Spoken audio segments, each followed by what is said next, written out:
update us on your conversations with Scott Morrison last night? Yeah, look, we had what I would describe as a constructive conversation, keeping in mind this issue many times before. What we've concluded, of course, is that no matter what has gone on before, this is currently quite a complex legal situation, and that we will keep working together in the spirit of the relationship.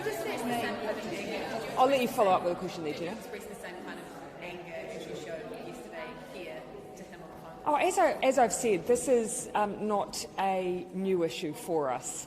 And you can imagine that at the time when I was advised by the Prime Minister that citizenship had been revoked, I shared a very similar sentiment to what you heard yesterday. I've said nothing publicly that I have not said privately.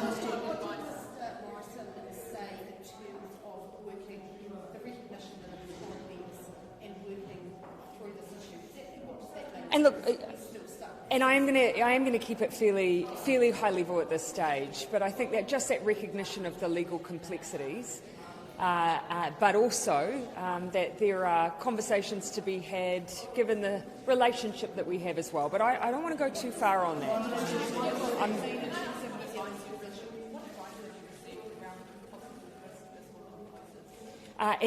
Again, you'll appreciate that some of those conversations I just couldn't share. But one thing you'll be obviously expecting of us is that we take New Zealand's national security interests very, very seriously. A lot of unknowns and a lot of hypotheticals at this stage. This is still an individual who is at the Turkish border. We're still not yet aware of whether or not there is any intention of conviction off the back of charges, and so a bit of water to go under the bridge yet. I'll come to you next, Barry.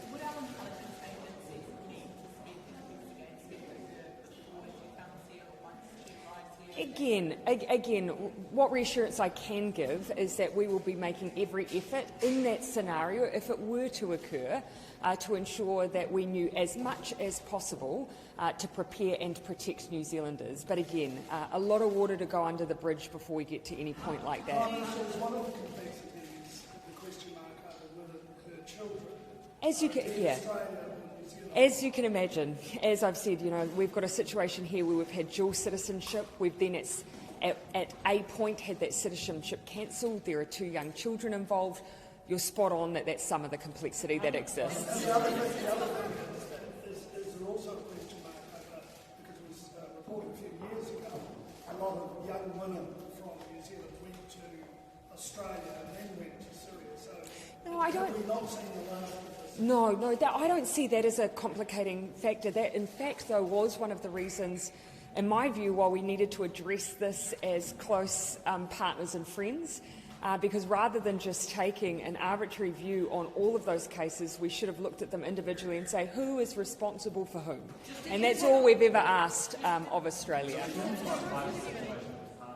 I'll come to you, Jason. Does that take children of returned foreign terrorists into account? I would need to go back and have a look at that framework. One thing that we do have obligations is under the UN Convention on the Rights of the Child, and so those are things that we take very, very seriously. What's your thinking ahead of Cabinet's decision this afternoon, given the fact that there were 2 announced community cases this morning? Yeah, one of the things that that I flagged yesterday and that we take into account, for instance, are whether or not the cases that we identify, ones that we've already identified as close contacts. And so obviously then it's not surprising to us if we get a positive test result. Those are individuals we've asked to isolate. So those are things that Cabinet will consider. I'll come to you and then scoot back. There's still a number of potential cases that haven't been tested, though, outstanding tests. Is that a concern when you have so many still to make a decision? A number that are that are being processed. I rely on the advice of our public health officials on the ground. Many of those are classified in what they call the casual plus. I mean, there's not even identified contact in some cases between these individuals and those that were positive with COVID-19. So we factor all of that into our thinking. Back on citizenship. Yesterday, Australia and New Zealand were loggerheads who accused Australia of not acting in good faith and of abrogating responsibility. Yep. Today, they're at the table. Has your diplomacy worked? Look, the way, again, I'm going to stick to the wording that I've used. This is a complex situation. We are working through those issues in the spirit of the relationship we have. So I don't want to raise expectations on the outcome, but at least there is recognition that this is a difficult situation. Do you feel different about? We've always spoken truth to each other. Do you feel different about the situation in terms of Australia's response or acknowledgement of it after that phone call, and going forward about anything practical?